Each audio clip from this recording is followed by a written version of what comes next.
Hola, mi nombre es Carla Ramírez. Yo les voy a hablar sobre la neurona como unidad de función en sí en el sistema nervioso, la conducción y la excitación, la conducción del potencial de acción, los tipos de fibras nerviosas como tales sus funciones y por último las neurotrofinas. Bueno, como mencioné, vamos a empezar con la neurona, que es la unidad de trabajo funcional del sistema nervioso. Cabe destacar que consideramos a las neuronas como células excitatorias porque tienen la capacidad de excitarse eléctricamente, lo que conduce a la generación del ya conocido potencial de acción. El cuerpo celular o soma contiene el núcleo, que es el centro metabólico de la neurona, y almacena el material hereditario o ADN. Las neuronas tienen varias proyecciones salientes llamadas dendritas, como ya las conocemos, que se extienden hacia afuera del cuerpo celular y se arborizan ampliamente para ayudar el papel de recepción de entrada de señales, procesando así la información y luego transmitiéndola a lo que es el soma de la neurona.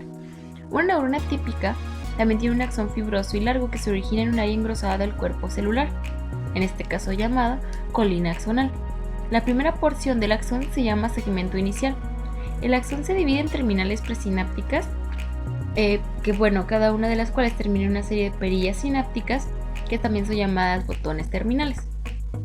Los axones de muchas neuronas adquieren una vaina de mielina, en este caso que es un complejo de proteína lípido que se envuelve alrededor del axón. En el sistema nervioso periférico, la mielina se forma mediante una célula de Schwann, envuelve a su membrana alrededor del axón incluso hasta 100 veces. La vaina de mielina envuelve al axón excepto en los nodos de Rambier, que son consideradas como brechas periódicas en el que el axón no está mielinizado.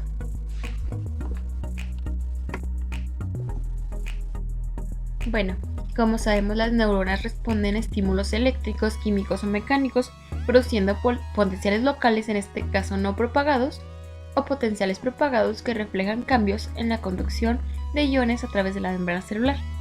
En dependencia así de su ubicación, los potenciales no propagados se pueden llamar también potencial sináptico, generador o electrotónico. Los potenciales de acción propagados son en sí las respuestas primarias de las neuronas, en sí son la principal forma de comunicación dentro del sistema nervioso. Los eventos eléctricos como tal en las neuronas son rápidos y se miden en milisegundos, y los cambios potenciales son pequeños con valores de milivolts. El impulso se transmite normalmente a lo largo del axón hasta su terminación. La conducción es un proceso activo que se propaga a sí mismo, y el impulso en sí se mueve a lo largo del nervio a una amplitud y velocidad constante.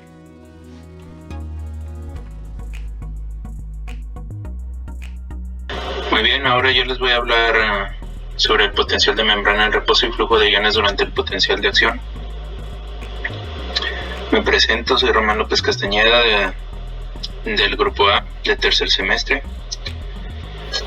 Bueno, hablando sobre lo que es el potencial de membrana en reposo, debemos de saber que las células neuronales generalmente tienen lo que es un potencial de menos 70 milivolts, y es el estado donde no hay ni hiperpolarización ni despolarización.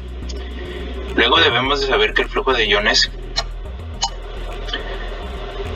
está dado por pasos, más específicamente por 7, durante lo que es el potencial de acción. Primero, debemos de saber que dentro de la célula hay un ion negativo, que es el potasio, de menos 70, creando así lo que es el potencial de membrana en reposo. Luego de esto, para que se dé un potencial de acción, los canales de potasio se van a abrir y va a salir por gradiente de concentración. Dado que afuera hay una concentración positiva y dentro de la célula hay una concentración negativa, va a salir lo que es el potasio, se van a abrir los canales de sodio, va a entrar el sodio y por gradiente de concentración se va a dar lo que es este potencial de acción. Cuando entra ya el sodio dentro de la célula, va a llegar al umbral. Cuando se da el umbral, que es en 0 generalmente en lo que es las células neuronales, se va a despolarizar la membrana y va a llegar a 30, que después de esto se van a cerrar lo que son canales de sodio para que si ya no entre más sodio a la célula y no llegue a un potencial de membrana mucho más alto. Se van a abrir otra vez los canales de potasio, va a entrar potasio que es negativo, va a entrar y va a ir disminuyendo el potencial de membrana en milivolts hasta así llegar a una hiperpolarización, abriendo de nuevo lo que son los canales de sodio, sacando por gradiente de concentración el sodio y volviéndose de nuevo negativa la célula, y llegando a la hiperpolarización que vemos aquí en esta curva, llega un poco menos de menos 70, un poco más de menos 70, y después de unos milisegundos no se puede crear otro potencial de acción debido a la hiperpolarización que tiene la célula. Debemos de tener bien en claro cuál es la diferencia de hiperpotasemia e hipopotasemia. La hiperpotasemia está dada o se conoce como la concentración alta de potasio dentro de la célula. ¿Y qué quiere decir esto? Que va a haber una hiperpolarización. Lo que es la hipopotasemia quiere decir que hay una concentración muy baja de potasio dentro de la célula, no va a haber un gradiente negativo y por consiguiente vamos a tener lo que es una despolarización, porque como ya se los expliqué, generalmente lo que va a haber dentro de la célula va a ser lo que es el sodio, que es un ion positivo, y se va a dar una despolarización.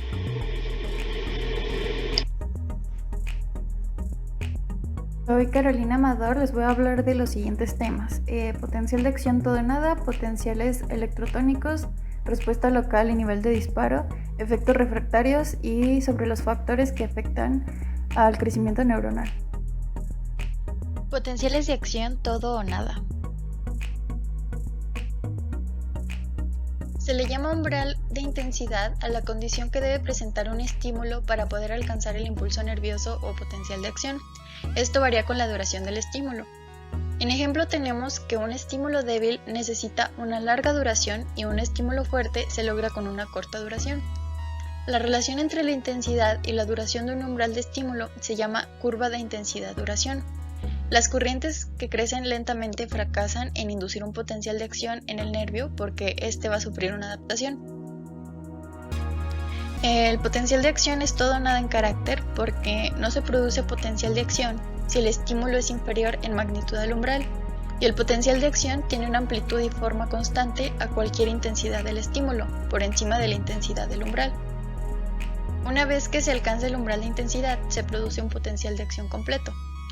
Los incrementos adicionales en la intensidad de un estímulo no producen aumento ni otro cambio en el potencial de acción, siempre que las demás condiciones experimentales permanezcan constantes. El potencial de acción no se produce si la magnitud del estímulo es menor al umbral, y ocurre con amplitud y forma constantes sin importar la fuerza del estímulo si éste alcanza la intensidad del umbral o más. Potenciales electrotónicos, respuesta local y nivel de disparo. Aunque los estímulos que son menores del umbral no producen un potencial de acción, sí tienen un efecto en el potencial de membrana. Esto puede demostrarse si se colocan electrodos de registro a unos cuantos milímetros de un electrodo estimulante y se aplican estímulos inferiores al umbral con duración fija.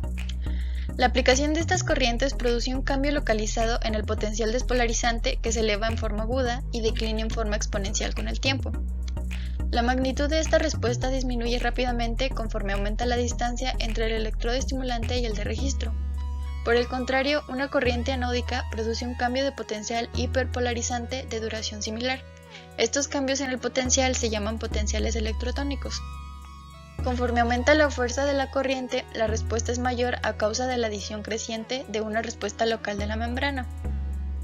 Por último, a 7 a 15 megavoltios de despolarización se alcanza el nivel de activación y se produce el potencial de acción. Periodos refractarios. Durante el potencial de acción, así como durante los potenciales electrotónicos y la respuesta local, el umbral de la neurona a los cambios de estimulación cambia. Las estimulaciones elevan el umbral y las potenciales despolarizantes lo reducen a medida que desplazan el potencial de membrana más cerca del potencial de umbral. Durante la respuesta local, el umbral se reduce, pero durante el aumento y gran parte de las fases descendientes del pico de potencial, la neurona es refractaria a la estimulación. El periodo refractario se divide en refractario absoluto, desde el instante que se alcanza el nivel de disparo hasta que la repolarización se completa, en aproximadamente una tercera parte, y refractario relativo, que dura desde ese instante hasta el inicio de la despolarización posterior. Durante el periodo refractario absoluto, ningún estímulo, no importa cuán fuerte sea, excitará el nervio. Sin embargo, durante el periodo refractario relativo, los estímulos más fuertes de lo normal pueden causar excitación. Bueno, ahora pasaremos a lo que es la conducción del potencial de acción como tal. Como tenemos entendido, la membrana de la célula nerviosa está polarizada. ¿Qué quiero decir con esto? Que las cargas positivas alineadas a lo largo del exterior de la membrana y las cargas negativas a lo largo del interior. Las cargas positivas de la membrana delante y detrás del flujo de potencial de acción fluyen dentro del área de la negatividad, representada por el potencial de acción, llamado también sumidero de corriente. Este flujo reduce en sí la polaridad de la membrana por delante del potencial de acción, extrayendo las cargas positivas. Esta despolarización electrotónica inicia una respuesta local y cuando se alcanza el nivel de disparo se produce una respuesta propagada que, cuando tiene su turno, despolariza electrotónicamente la membrana que está frente a ella. La distribución espacial de los canales iónicos a lo largo del axón desempeña un papel en sí clave en la iniciación y regulación del potencial de acción. Los canales de sodio regulados por voltaje están altamente concentrados en los nodos de Rambier y el segmento inicial de las neuronas mielinizadas. La conducción en los axones mielinizados depende de un patrón similar de flujo corriente circular. En sí, el flujo de corriente a través de ella es despreciable, o sea, muy poco. En cambio, la despolarización en axones mielinizados viaja de un nodo de Rambier al siguiente, como en el sumidero de corriente, ya mencionado, en el nodo activo que sirve para despolarizar electrotónicamente el nodo, por delante del potencial de acción hasta el nivel de disparo. Este salto de despolarización de nodo a nodo se conoce como conducción saltatoria, como ya hemos escuchado en algunas ocasiones. Es un proceso rápido que permite que los axones mielinizados conduzcan hasta 50 veces más rápido aún que las fibras no mielinizadas más veloces. Bueno, ahora pasamos a lo que son los tipos de fibras nerviosas como tal. Estas en sí se pueden dividir en lo que es A, B y C, mientras el grupo A se puede subdividir todavía en lo que es alfa, beta y delta. En sí, después de que un estímulo se aplica a un nervio, hay un periodo de latencia, por así decirlo, antes del inicio del potencial de acción. Este intervalo corresponde al tiempo en que tarda un impulso en viajar a lo largo del axón, desde el sitio de estimulación a los electrodos de registro. Su duración es proporcional a la distancia entre la estimulación y los electrodos de registro e inversamente proporcional a la velocidad de conducción. Si se conoce como tal la duración del periodo latente y la distancia entre los electrodos estimulantes y de registro, se puede calcular la velocidad de conducción axonal. En general, cuando mayor sea el diámetro de una fibra nerviosa dada, mayor será su velocidad de conducción. Los axones grandes se ocupan principalmente de la sensación propioceptiva, la función motora somática, el tacto consciente y la presión, mientras que los axones más pequeños, por así decirlo, ayudan en el dolor, la sensación de temperatura y en la función autonómica. Hola, ¿qué tal? Mi nombre es Willy Alejandro Ayala Contreras y en esta ocasión yo les voy a hablar un poco acerca de lo que es el transporte axónico. Y pues bueno, espero que el video sea de su agrado.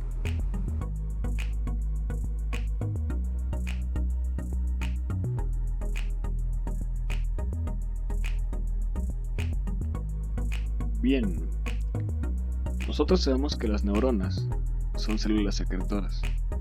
Con esto me refiero a que van a liberar sustancias como neurotransmisores, ya sea a otras neuronas o a células efectoras. Estas pueden ser, por ejemplo, un músculo o una glándula. Esta zona secretora, a diferencia de las demás células, casi siempre se encuentra al final del axón o la terminal axónica, como podemos notar en la imagen. Tenemos el cuerpo neuronal, el axón y la terminal axónica.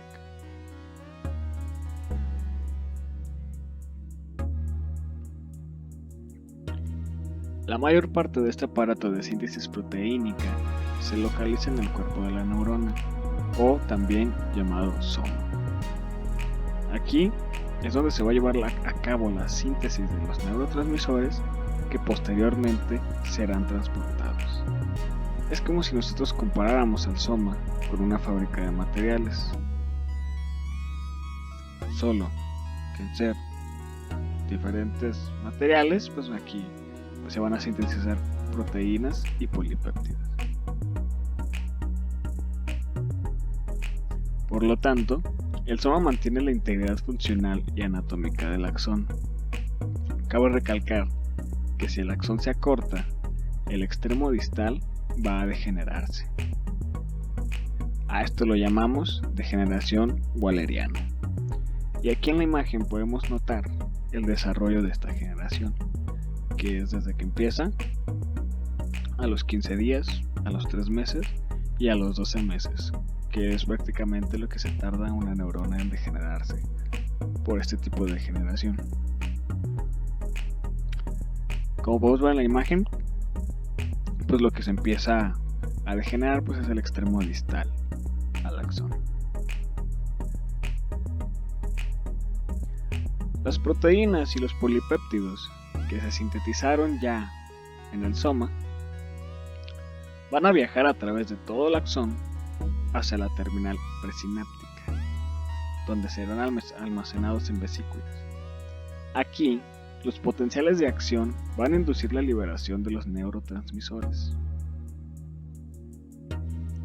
para que estos puedan llegar a su célula diana, puede ser otras neuronas o otras células efectoras. En el transporte axónico existen dos tipos de transporte. Uno que va desde el cuerpo neuronal hacia la terminal axónica y otro que va de la terminal axónica hacia el cuerpo neuronal. Al primero lo llamaremos transporte anterógrado. Como ya lo mencioné, desde el soma hacia la terminal axónica. Y el segundo es el transporte retrógrado. También, como ya había mencionado, desde la terminal axónica hacia el soma. Ambos tipos de transporte se van a llevar a cabo por medio de microtúbulos. Más adelante veremos qué son. Bien, ¿y qué son estos microtúbulos? Son polímeros formados por heterodímeros a partir de las proteínas tubulinas. Estas proteínas van a ser tubulina alfa y tubulina beta. Y como podemos ver en la imagen, de estas proteínas es de lo que se componen los microtúbulos, que prácticamente es como un tubo dentro del axón. Estas estructuras son polares, y esto es importante, y en sus extremos presentan propiedades químicas distintas. Un extremo es positivo y otro extremo es negativo. Estos microtúbulos transportan el material sintetizado en el soma o de la terminal axónica hacia el soma con ayuda de dos motores moleculares muy importantes, que gracias a ellos es que se lleva a cabo el transporte axónico, y son la dineína y la quinesina, o también llamada cineína. La quinesina va a participar en el transporte anterógrado, o sea, esta proteína va a transportar las sustancias desde el soma hacia la terminal axónica o hacia la parte positiva del microtúbulo. Y la dineína, ahora sí, va a participar en el transporte axónico retrógrado, o sea, va a llevar sustancias desde la terminal axónica hacia el soma, o sea, hacia la parte negativa del microtúbulo. Bueno, ahora abarcaremos lo que es las neurotrofinas. ¿Qué son o para qué me sirven? Bueno, estas son necesarias para la supervivencia y el crecimiento de las neuronas como tal. Algunas de ellas son productos de los músculos u otras estructuras que las neuronas inervan. Estas proteínas se unen a los receptores en los extremos de una neurona, se internalizan y luego se transportan mediante transporte retrógrado al cuerpo de la célula neuronal, donde fomentan la producción de proteínas asociadas con el desarrollo, el crecimiento y la supervivencia en sí de la neurona. Bueno, la primera neurotrofina, por así decirlo, identificada fue la NGF. Tiene una composición de 2 subunidades alfa, 2 beta y 2 gamma. Esta es transportada por forma retrógrada, por así decirlo, y es responsable del mantenimiento de neuronas colinérgicas en el cerebro anterior basal y el cuerpo estriado. Además de esta ya mencionada, existen otras neurotrofinas, incluidas el factor neurotrófico derivado del cerebro, la neurotrofina 3 y la NT4-5. Cada una de ellas mantiene un patrón diferente de neuronas, aunque en algunas hay una mayor coincidencia entre ellas. La NT3 es importante para las neuronas propioceptoras que inervan el uso muscular y los mecanorreceptores de la piel. La NT4-5 es importante para las neuronas que inervan el folículo piloso. La NGF es importante para las neuronas nociceptivas de la piel. Las neuronas simpáticas, como tal, dependen tanto de la NGF como la NT3.